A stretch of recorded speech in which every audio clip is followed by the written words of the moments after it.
네, 오늘의 전국 핵심 키워드로 짚어보겠습니다. 오늘은 김병민 국민의힘 최고위원 그리고 최진봉 성공회대 교수 두 분 나오셨습니다. 어서 오세요. 네, 안녕하세요. 네, 먼저 첫 번째 키워드 내용 보겠습니다.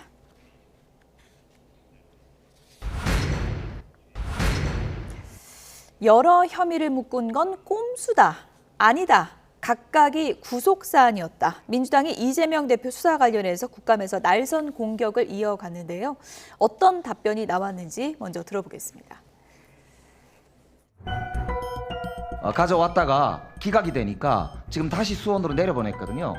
역대급 꼼수 아닙니까? 역대급 꼼수 아닙니까? 하나 가지고 자신이 없으니까 이것저것 갖다 붙여가지고 그럴듯하게 포장해서 뭔가 의원님, 상당히 부풀려서 이렇게 시도를 제가 해본 거 아닌가요? 한 건 한 건 모두 중대 사안이고 구속 사안이라고 생각합니다. 그러면 그 세 건을 의원님 말씀처럼 건건이 별도로 구속영장을 청구했어야 합니까?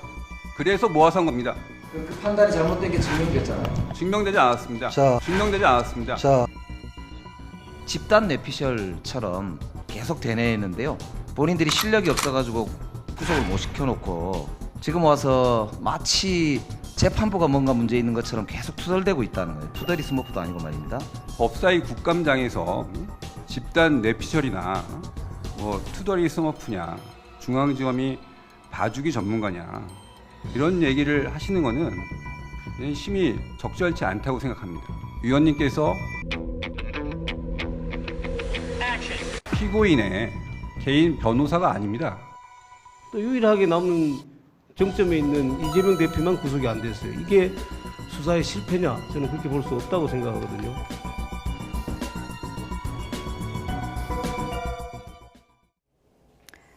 네, 국감장에서 이렇게 날선 공방이 오갔습니다. 송경호 지검장, 대장동 수사를 지휘했던 송경호 지검장의 입장을 국감을 통해서 들을 수가 있었는데 상당히 강한 어조로 반박을 했고, 제가 밑줄을 그은 말은 이겁니다.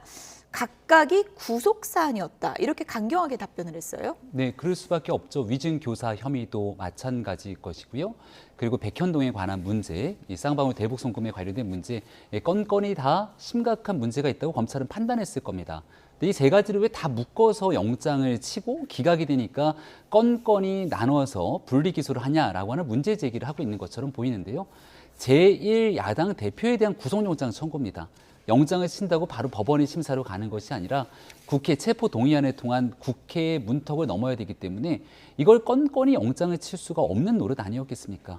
그 내용들을 언급하게 된 것인데 이렇게 정치적인 사안들을 가지고 부딪히게 되는 게 상당히 유감이고요.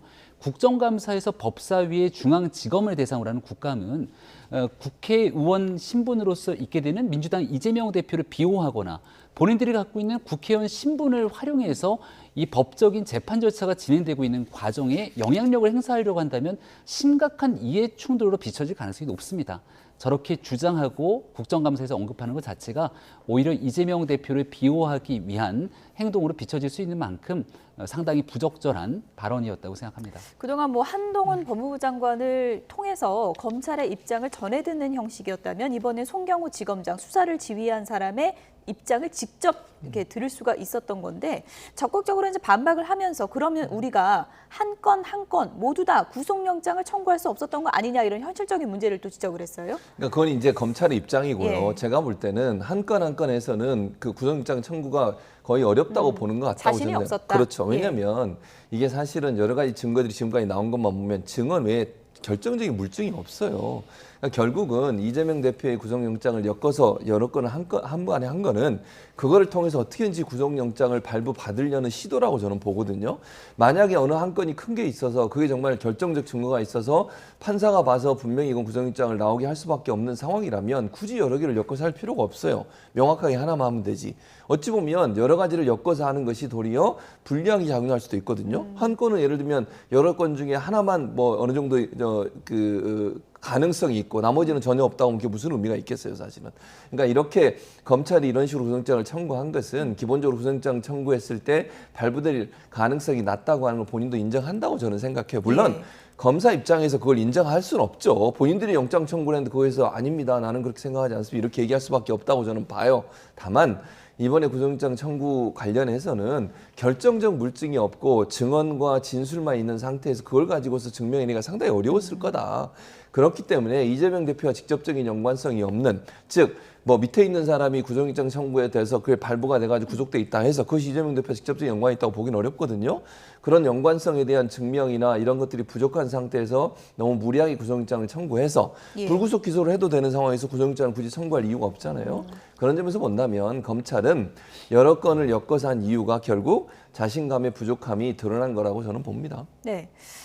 송경호 지검장이 가장 발끈한 부분이 이 부분입니다. 김영배 의원이 결과적으로 영장 기각됐다. 판단이 잘못된 게 증명된 거 아니냐라고 했더니 증명되지 않았습니다. 이렇게 답변을 했더라고요. 네, 당연히 그렇게 얘기할 수 있죠. 조국 전 장관 같은 경우도 구속영장 청구 이후 영장 실질심사에서 구속이 기각됐지만 결과적으로 유죄 판단이 내려졌고, 김경수 전 지사에 대한 구속영장 기각 이후 유죄가 입증됐던 내용들, 또 가장 최근의 사례를 보면 민주당은 정말 할 말이 없는 게요. 박영수 전 특검 같은 경우가 첫 번째 구속영장이 기각이 됩니다. 그리고 난 다음 박영수 전 특검에 대한 구속영장 기각을 상당히 많이 비판을 했고, 그 뒤에 박영수 전 특검이 구속이 돼 있는 상황 아니겠습니까? 만약에 이재명 대표가 국회에 체포동의안을 통해서 이 국회가 갖고 있는 불체포 특권으로 방탄을 막아 세우지 않는다면 검찰은 추가적인 보강 수사를 통해서 추가 영장 재청구를 아마 했을 거라고 생각합니다. 예. 그때의 결과는 또 다르게 나왔을지도 모르는 일이겠죠.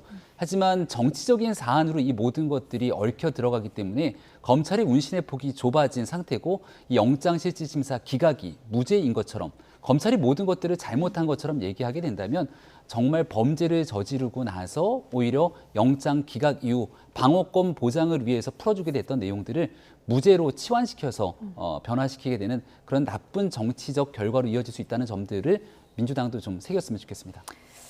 네, 이번에 영장 기각에 대해서 송경호 지검장이 좀 논리적으로 모순되는 것 같다, 이런 입장을 밝히기도 했는데 그래픽이 준비되어 있으면 좀 보여주시죠.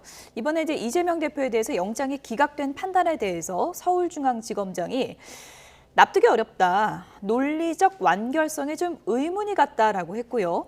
검찰은 자체 처리 기준에 따라 사안의 중대성이나 증거인멸의 우려 등을 엄격한 기준으로 살핀 뒤에 영장을 청구한 것이다라고 입장을 밝혔습니다.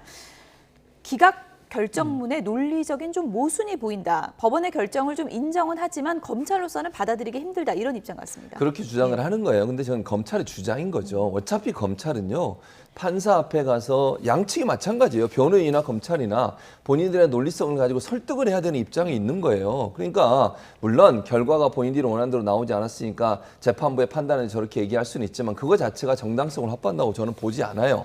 그렇게 얘기할 게 아니라 어떤 방법을 동원하든 본인들이 설득하려는 내용이 판사에게 설득되도록 만들었어야죠. 그게 안 된 거 아닙니까? 근데 그거 책임을 판사가 제대로 판단하지 않을 때 이렇게 얘기하면 저는 안 된다고 생각해요, 기본적으로. 그래서 재판부의 판단에 대해서는 존중해야 되는 게 반드시 필요하다고 저는 보고요. 예. 또 하나는 지금 얘기하는 건 논리적 정당성이나 뭐 완결성이 없다고 얘기하는 이유가 제가 볼 땐 이런 것 같아요. 그러니까 검찰이 주장하는 내용의 일면 그 주장만 들으면 어느 정도 설득력이 있다고 얘기한 거예요, 재판부가. 하지만 이재명 대표가 직접적으로 연관돼 있다는 증거는 없다라고 얘기하고 있어요. 그게 재판부의 판단이에요. 그게 왜 논리적 정당성이 없습니까? 양쪽 의견을 들어보면 변호인의 의견이든 검찰 의견이든 검찰 의견이 그렇게 의심할 수 있는 정황이 있는 것 같다. 다만 그럼에도 불구하고 아직까지 조사한 내용을 보면 이재명 대표가 직접적으로 연관된 게 없다고 보이기 때문에 예. 구속의 사유가 없다라고 보는 거예요. 그건 당연히 저는 그렇게 판단할 수 있다고 봅니다. 그게 어떻게 논리적 정당성이 없다고 얘기하는지. 본인들이 원하는 결과가 나오지 않았다고 해서 재판부에 저렇게 얘기하는 것은 저는 검찰 입장에 타당하지 않다고 생각해요. 그러니까 자기들의 입장에서 봤을 때 이거는 당연히 구속이 돼야 한다고 생각한다 할지라도 제3자, 판사든 아니면 일반인이 봤을 때 아니라고 생각하면 아니라고 얘기할 수 있는 거잖아요. 그럼 그거를 설득력 있게 완벽하게 완결성을 가지고 준비해야 될 사람은 누구냐면 판사가 아니라 검찰이에요. 검찰이 완결성 있게 준비를 하면 판사가 그걸 판단을 하는 거잖아요.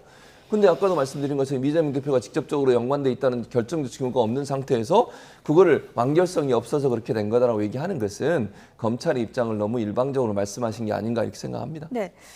이재명 대표 수사 관련해서 검찰에 대한 공세를 이어간 민주당인데요. 어제 김의겸 의원은 이런 의혹을 제기했습니다. 먼저 얘기 들어보시죠. 수원지검장님이 2차장 이정섭 차장입니다. 그런데 이분은 수사를 할 사람이 아니라 수사를 받아야 될 분 같습니다. 우선 위장 전입입니다.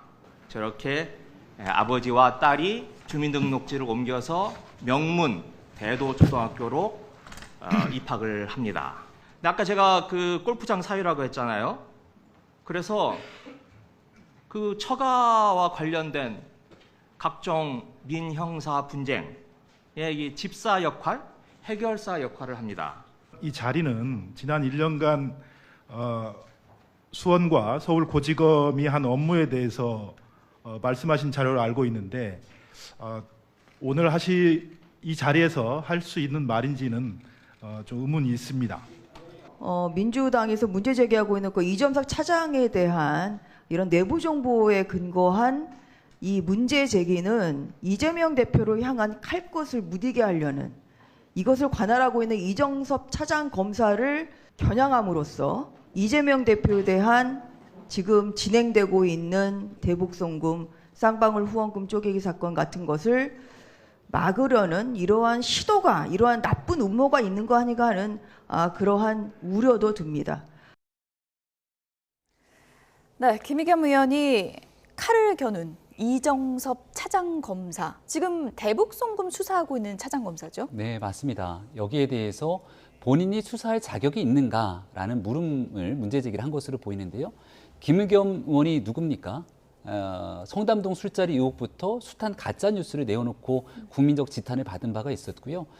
이재명 대표의 영장 심사 전에는 그 영장 전담 판사가 한동훈 장관과 동기라고 하는 내용들을 가짜 뉴스를 이 언론을 통해서 얘기했다가 나중에 문제 사실이 아닌 거로 밝혀지게 되니까 슬그머니 꼬리를 내리면서 취재에 구멍이 있었다 등에 대한 언급을 했던 분 아니겠습니까?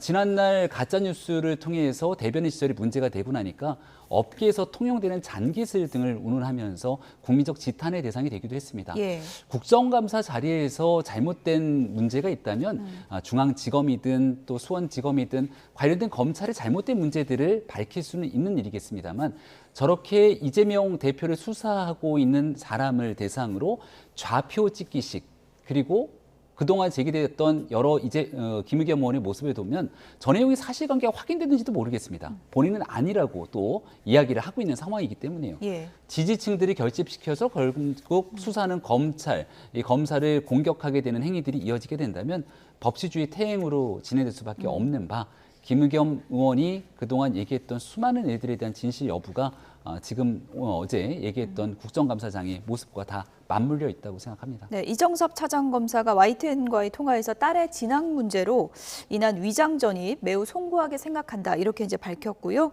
그리고 뭐 골프장 예약 부탁이나 뭐 가사 도우미 범죄 이력 조회 같은 것은 이제 조목조목 이제 반박을 또 하기도 했는데, 국감장에서 이런 얘기를 하는 것이 적절한가? 그리고 야당 대표 수사하는 검사에 대한 압박이 될 수 있지 않나, 이런 비판의 시각도 있거든요. 그럼 비판의 시각이 있을 수 있죠. 예. 저는 그러니까 국감장에서 사실은 국회의원들이 질의하는 내용 중에 이 건뿐만 아니라 다른 건들도 많아요. 실제 관계 없는데 막 정쟁으로 서로 싸우고 자기들이 유리하다고 생각하는 걸 지적하고 이런 부분 많기 때문에 뭐 그런 부분에서 여야가 다 자유롭지 않다고 생각을 합니다. 다만 제가 김의겸 의원이 그럼 왜 여기서 이건 내부 고발에 의해서 이루어진 거로 보여져요. 예. 근데 잘 아시는 것처럼 검찰이 제 식구 감싸기를 한다는 것이 일반적으로 이해되는 시민들의 입장입니다. 그 말은 검사가 만약에 현직 검사가 문제가 있다 하더라도 그 문제를 적극적으로 검찰에 수사할 수 있을 거냐.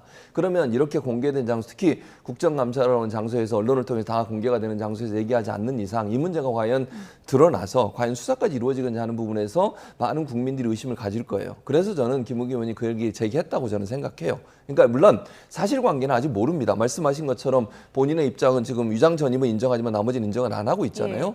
이 부분에 이제 수사가 저는 이루어진다고 봐요. 만약에 문제가 있다고 하면. 예. 그래서 이 문제는 말씀드린 것처럼 국정감사장의 적절한 질문이 아니냐는 논의를 하더라도 이 장소에서 얘기하지 않았을 때는 이 문제가 불거져서 여론화되고 수사로 이어지기까지 어려운 부분이 있었기 때문에 그러지 않았을까, 그렇게 생각을 합니다.